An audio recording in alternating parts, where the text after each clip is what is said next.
Hey there, welcome to CandTCollectibles IMC. Hope you are doing well, and we're going to continue on with our player profile series with Mr. Austin Riley from the Atlanta Braves. So once in a while, I just feel like talking some baseball. I want to give players a little bit more of an in-depth look than I do in the Friday chart show, and this is when I do it. So we'll take a look at the Atlanta Braves third baseman, who is having a terrific year, garnering some interest. We'll see if it's sustainable, what he's doing is repeatable, and you can do it going forward, and take a look at some of his card prices as well. So turned 25 during the season, early April. Drafted 41st overall by the Atlanta Braves, so he's with his hometown team. Over the first couple of seasons, not much going on, but the last two he's really turned on the gas and garnered a lot of attention as a prospect. He is a 55 overall future value player. He was, right? And really his main draw was his power. Raw power was 70 out of the 2080 scale. Game power is 60, so really he has a big bat, and that's coming into play over the past couple of years. I didn't think you'd hit for much else, but he's really starting to prove the scouts wrong a bit on that one. So the first couple of years in the league, he played about a half season in 2019, got nearly a full season in 2020. That was a shortened year. And he struck out a decent clip that first year, but started to figure that out just a little bit in his second year, dropping that strikeout rate from 36% of at bats down to 22%. And so the home runs didn't quite translate. He didn't have much power to speak of. Hit 240, so there wasn't a whole lot going on.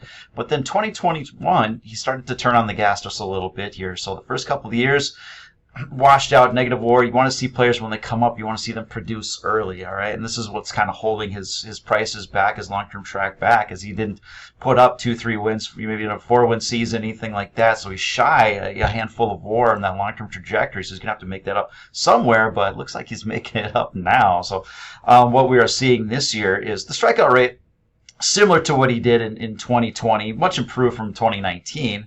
But you're seeing the isolated power. If you isolate that out of his average, he's hitting for a lot more bases here. And so last year he had 33 home runs. This year, already 29 home runs, on pace to 40, maybe a tick above that.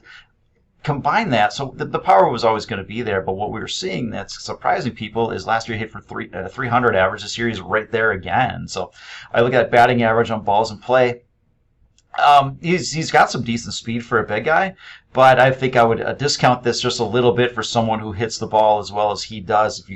BABIP doesn't include strikeouts, doesn't include home runs, and that's a decent percentage of his at-bats, of his plate appearances overall. So if you get rid of those, then there's going to be some more variance. You can have a high BABIP, you can have a low BABIP, but it doesn't mean as much as it would with some other players overall. That slugging percentage has increased considerably, and last year was a 4.7 WAR player. That's all-star level stuff. This year he's matched that number in just 100 games, and so we're looking at something 6+. And so if you can have a few years of that can quickly put him back on. Well, not quickly. It'll take a few years, but I could put him on the track. And so the way I'm looking at Austin Riley is, yes, this is a player I'm interested in, at least for a multi-year hold. Long-term, not sure if I'm doing the high-end cards on him, which I haven't yet. But anyways, he's become more of a complete hitter. He's hitting for average. He's hitting for power. And he's been a key part of that Braves championship team here. So under the hood, you can see the stats playing this out here. Is exit velocity, maximum exit velocity, especially that exit velocity well above his career highs. Before this, he was at 90, 91 mile per hour exit velocity on most at bats. And he's upwards of 94 miles per hour now, which is a very, very good number. His maximum exit velocity is up there with the big boys at 115. I'm going to call it 116 miles per hour, but he's making it count. He's increased that launch angle to put some more balls out of the park. So this explains his home runs barrage here, and the barrel rate. That nice combination of launch angle and exit velocity. 17.5% of the balls that he hits are classified as a barrel rate. And if you do that over the course of an entire season, 100% of the time you're barreling up the ball, you're a 500 hitter with a 1500 OPS. So we've never seen that. But the higher the barrel rate, the better. And his hard hit rate is about 10 points higher than his previous career high. So not only is he making really, really consistent contact, he's making it really count. So ground ball rate, he's traded some ground balls, from that high 30s to 40s ground ball percentage down to the low 30s, and he's trading that for line drives and fly balls. And with the fly balls, he's starting to put those out of the park at a pretty decent clip. That home run to fly ball rate sitting at 25%, which isn't egregious by any stretch here. Some players that have terrific seasons, their best seasons, they're knocking the ball out of the park, at a 35 or 40% clip, which is not terribly sustainable. 25%. That's fair. That's a fair number. So he's not doing anything wild to achieve these results here. Soft contact from 15 to 20% down to 11%. So again, he's squaring up that ball, just hitting it much more solid, much more consistently. And again, that hard hit rate, the highest of his career. All right, plate discipline.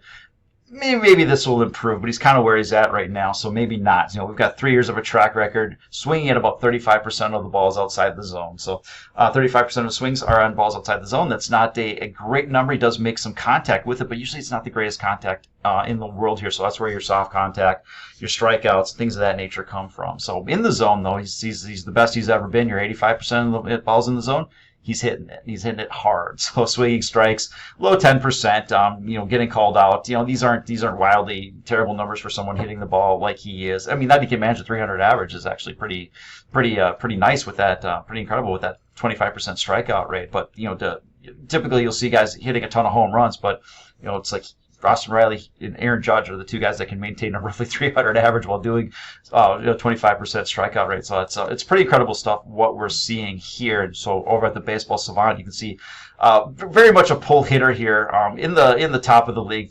Top handful of percentage of guys in the league, an average and maximum exit velocity, hard hit, slugging, and so it's graphical representation of his numbers here. Strikeout rate again could be a little bit better, but that's a fair trade-off for the way for a 300 average and 40 plus home runs here. So sprint speed again for a big guy runs all right here. Chase rate chases a little too much, but all things considered, it's not hurting him. It doesn't seem like. I mean, all right, so he figures that out, and he chases at 25% of the balls outside the zone, so 35%. What are we thinking? 330 with 40 home runs? I mean, that would be Mike Trout. It's like, okay, what he's doing is perfectly fine here. So keep in mind a lot of pulls here to see how pitchers are pitching him over the past 50 plate appearances. 100 plate appearances in the past 250 plate appearances. I mean, he's really been a terrific bat overall here. So the heat map where a pitcher's pitching him, well, they know they can't throw him inside, so he's just going to pull it out of the park. So they are trying to throw him low and away. They're catching the middle part of the plate a little too often, and he's taking advantage of that. So Austin Riley will be over here. You're the catcher looking at this. You're trying to call for down in here. If the pitcher misses, it's gone. So Hall of Fame path, that long-term track, because of his delayed start, we want to see players come up at like 22, something like that, and really start to produce, or come up at 21 and start producing at 22. So, in terms of Hall of Fame third baseman, really the player to come up the latest and make the Hall of Fame is Wade Boggs, who came up at age 24 and immediately started putting up 7-8 win seasons. And so the thought process on Hall of Fame and where it will change. We're just not going to see a lot of players like that. There will be a few.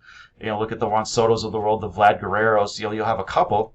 But there's going to be some guys on the outside looking in that, I mean, if he can play a long enough time, he can make up this difference. Or if he starts putting up 6-7 win seasons right now, he can do a few of those. He can really get back on track and then play for a long time. Still have to put in the longevity here. So again, the risk is there longer term, but in the medium term, this is an all around hitter and a terrific player overall. So let's look at his card prices. Well, what do we do with that information here? So Austin Riley Chrome Update Tops. This is the PSA 10, gets to around that $100, $105 area.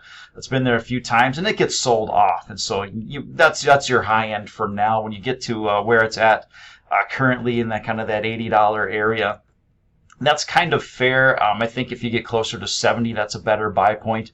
Once you get down to 60 or 50, then that is a more of a back up the truck, buy a couple so you can sell one, keep one for free type deal. So I think right now don't expect much out of it if this is where you're buying it. But if you get closer to that 70, again, a little bit better. Get closer to $50, that's more of an automatic purchase. All right, it's Chrome Update Pink Refractor in a PSA 10 breaking out here, and there's nothing really stopping it. There's nothing in between where it is right now and the 200 and roughly $200 card, and so that's not that high from here. I mean, it's currently sitting at 180 or something like that. So we're looking for a little bit upside, and that could drive those chromes up a little bit. But I think if you're patient, especially off season, how much more relevant is he going to be than he is right now? He's having a terrific season. A lot of people are looking for his cards. It's like at this point, maybe you sit and watch. I don't know, but depends on your own risk tolerance. But yeah, so we could have a $200 target on the upside, and if we get a few transactions, it may be worth pulling the trigger on the sell side here. If it breaks above and holds, then we're looking at some different levels here. But for now, getting towards the end of the season, what more can he do to sustain those prices? All right, the Sapphire, the Chrome Sapphire, and a PS 810. This is the 19 Tops update. A lot of buying here, so we're getting some volume in these cards. When it gets much below this, especially since he's been playing well. You have a World Series here, and a little bit of a hot streak here starts to pick up. I don't know what happens, just kind of a one-off. And so this is kind of your price if you're looking for this in a high-grade example. That $300, 3 times, that's going to be kind of your price in this one. And again, there's some demand picking up here, and that's one of the cards people may be chasing. And finally, the card that everyone wants is that Bowman First autograph, of course. So that BGS 9.5 with a 10 autograph, and that is ripping here. So as of June, this was a $250, $300 card, and that's where it kind of ticked around, maybe upwards of $400 for a few ticks. And now it's off to the races here. We're looking at something closer to $850, $900, and that's just a couple of sales. It's very thin volume.